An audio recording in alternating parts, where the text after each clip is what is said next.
Isso mostra que o nosso campeonato é muito equilibrado e dá a chance também de quem vem muito mal crescer, melhorar e aparecer. É o que o que está acontecendo com o São Paulo, né? Foi uma transformação aí depois da paralisação.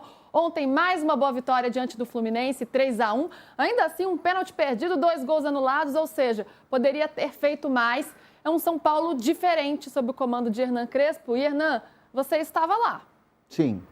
E assim, a sensação, tá vendo o gol do Arboleda aí? Arboleda, o gol do Arboleda. Zagueiro artilheiro, foi o melhor em campo ontem, inclusive entreguei o prêmio para ele, o troféu.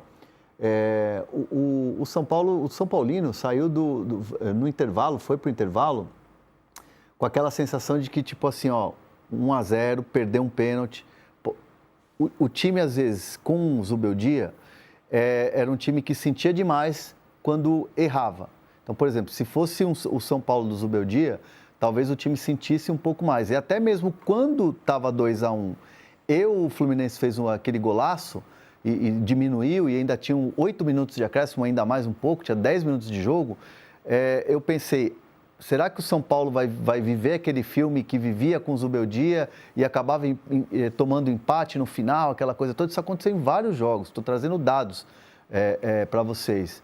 E aí o São Paulo não, o Crespo faz uma mudança, ele tira o Alan Franco, que já estava sentindo peso na perna, coloca o Sabino, que estava fresco e tem saída de bola, e num passe espetacular do Ferrarese, o Gonzalo Tapia fez o gol.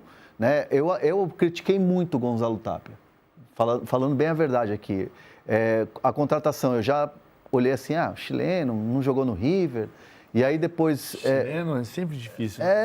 Futebol chileno tá uma porcaria, falar a verdade logo. Tô brincando com você, que você é chileno. Não, mas eu, como chileno, falo que o futebol chileno tá uma porcaria. E o Gonzalo Tapia, parecia que nos 2 jogos que ele entrou, assim, não estava se ambientando. E ontem ele mete a bola, tira do Fábio, faz um golaço e ganha confiança. Queimou minha língua. Então, o São Paulo que está cada vez mais forte e eu entendo que o mental dos jogadores está diferente do que estava antes. Então, isso é muito importante quando você vai numa retomada. É um time que está fechado, focado e com o mental cada vez mais forte. Isso é mérito do Crespo.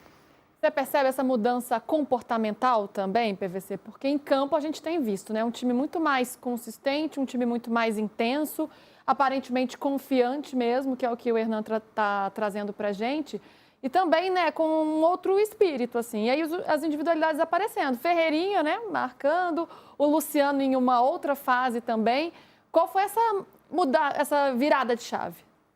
Eu acho que tem a mudança da chegada do Crespo, e o Crespo está de fato bem, ele mudou posições, ainda sem ter Lucas, sem ter Oscar, sem ter Calleri, mas de uma forma, quando recebeu o Lucas de volta e o Oscar de volta, o time está montado, né? O Lucas entra no lugar do Alisson, o Oscar entra no lugar do Luciano e volta a ser o André Silva na frente. Você pode pensar em alguma outra alternativa. Ontem, por exemplo, não tinha um centroavante. E jogou bem com Luciano e Ferreirinha na frente. O Alisson pisou muito na área. Pisou. Mas o Alisson, como um segundo atacante, ele não é igual como ele vinha jogando como volante. Né? É importante olhar para a versatilidade do Alisson. Porque o Crespo claramente não acredita no Alisson como volante. Mas o Alisson, o melhor momento dele pelo São Paulo foi com o Dorival Júnior como volante. Segundo volante. Até como primeiro, o jogo contra o Palmeiras. Ele se revezava muito com o Pablo Maia ali, né? O jogo do Gabriel Neves, lembra? Do Allianz Parque. Do Allianz Parque. Ele jogou de primeiro e o Gabriel Neves segundo. E o Gabriel Neves de segundo, e ele matou o Veiga na marcação, e o Neves foi o principal jogador em campo. Então, o Alisson não é o mesmo jogador jogando como segundo atacante, mas ele estruturou uma equipe num 3-4-2-1 ou 3-4-1-2, que quando você recuperar Lucas e Oscar, o time está pronto para os dois só entrarem e fluírem. Isso é muito positivo. Por outro lado, não dá para deixar de pensar que, assim como o Crespo disse que, graças a Deus, não vai ser só sempre o Flamengo, infelizmente não vai ser sempre o Juventude e o Fluminense. Né? O São Paulo voltou a ganhar 3 partidas seguidas, isso é muito importante. Eu acho que foram partidas... Está numa fase ruim agora, mas o Fluminense, né, não está ali na prateleira do Juventude. É o melhor time da América do Sul, né, por causa do Mundial. Mas eu estou falando desde janeiro que eu estou dizendo o quê aqui? Que a gente ia voltar ao Mundial dizendo semifinal, agora vamos pegar 11 jogos seguidos. E tá acontecendo o que com o Fluminense? Tá sofrendo com isso. Exatamente isso. O que tá acontecendo com o Fluminense é exatamente isso. Semifinal. Pum, pum, pum, pum. 4 derrotas consecutivas, contando a derrota, as 4 mais a do Mundial. Então, tem ali, né? São jogos realmente difíceis contra Cruzeiro, Flamengo, Sim. Palmeiras e contra São Paulo também. Mas é uma campanha pós-mundial, né? 4 derrotas, uma campanha muito ruim. Aí o Renato Gaúcho está sendo muito criticado nesse momento e o time como um todo. A gente já vai voltar a falar sobre o Fluminense, mas, Renan, queria te ouvir mais sobre esse São Paulo, né? Porque o debate agora nas redes sociais, polarizado como sempre, é agora. Agora, cadê os defensores do Zubeldia? A vida não tá fácil para os defensores do Zubeldia. O Zubeldia tá tendo... A gente fritou o Zubeldia, não foi? É culpa nossa, eu jogava contra. Eu tô vendo esse debate que você tá falando, Lu, e assim, eu prefiro não ler e nem repercutir isso, assim, internamente e tal. Porque, assim, o Crespo chega no São Paulo e eu contei aqui. Eu contei toda a trajetória da chegada do Crespo, os primeiros treinos até o trabalho. Quando falou de São Paulo, Crespo, você vem para o São Paulo? Vou de olho fechado. Vou de olho fechado com o olho brilhando. Ele chega no São Paulo, encontra um time melhor do que ele tinha em 2021, a estrutura um pouquinho melhorada, assim, na questão de campo, de vestiário, de refis e tudo, melhor até, bem melhor. Ele, como treinador, melhorou, evoluiu e os jogadores perceberam isso e a diretoria também. Então, o trabalho dele hoje é um trabalho seguro.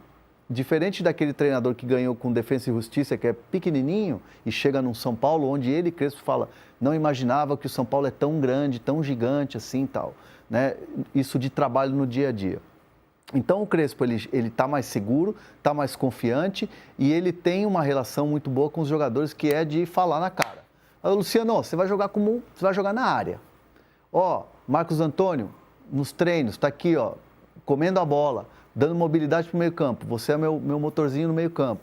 Ele entende que o momento do Pablo Maia não é um momento ideal fisicamente, taticamente, tecnicamente, até de confiança, e ele promove uma nova dupla de volantes. O próprio Lucas Ferreira, ele entende que precisa dar um tempinho ainda, precisa ter um tempo para ele, não é chegar e colocar. O Ferreira foi entrando aos poucos, ele tem ele mapeou o São Paulo, o momento do São Paulo, e com mais confiança ele está conseguindo trabalhar. E eu não estou falando aqui isso, contando historinha da carochinha, porque ele ganhou 3 seguidas, não. Isso também valia na derrota, porque chegou, treinou bem, todo mundo elogiou os treinos e tomou um pau do Flamengo. E aí o trabalho continuou, depois veio a vitória no Clássico e a sequência. Mas é um trabalho muito promissor do Crespo. E eu não entro nesse debate com o Zubeldia. Acho que o Zubeldia, ele era um técnico ok, que foi super valorizado por algumas pessoas, e quando foi a hora H, não deu resultado. E normal, você tenta, era uma aposta.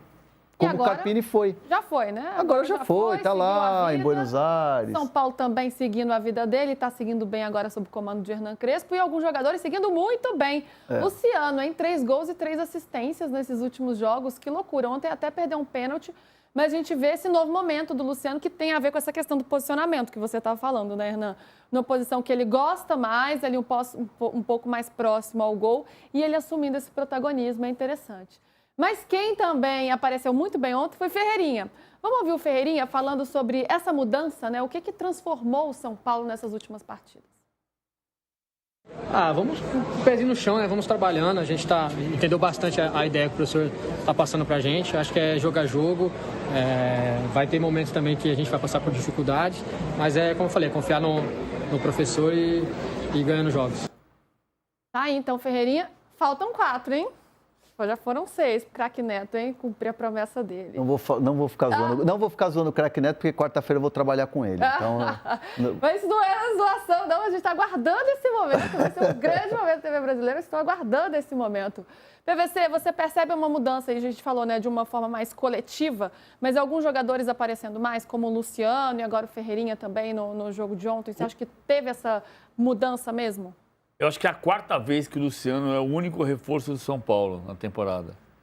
Desde que ele chegou em Sentindo maldade aí nas palavras do PVC. Não tem maldade. Diretoria não está trabalhando direito. É o veneno que escorre. Contratações pífias, é isso? Eu não falei. Diretoria Jim Carrey, é isso? Eu tô tentando elogiar o Luciano.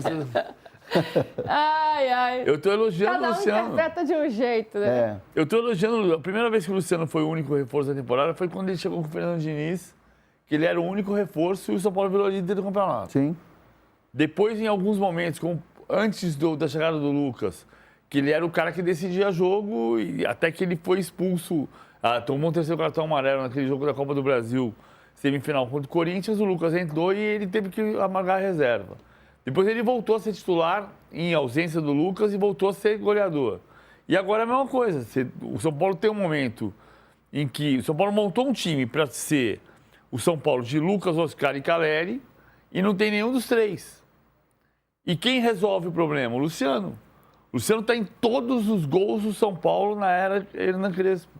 Pois é. E o Crespo puxa ele como meia, joga ele dentro da área e mexe no posicionamento e o Luciano responde. Eu não estou fazendo maldade nenhuma, estou falando bem do Luciano. É a 4ª vez em 5 anos que ele é o grande reforço da temporada. E ele é um reforço que está dentro do elenco.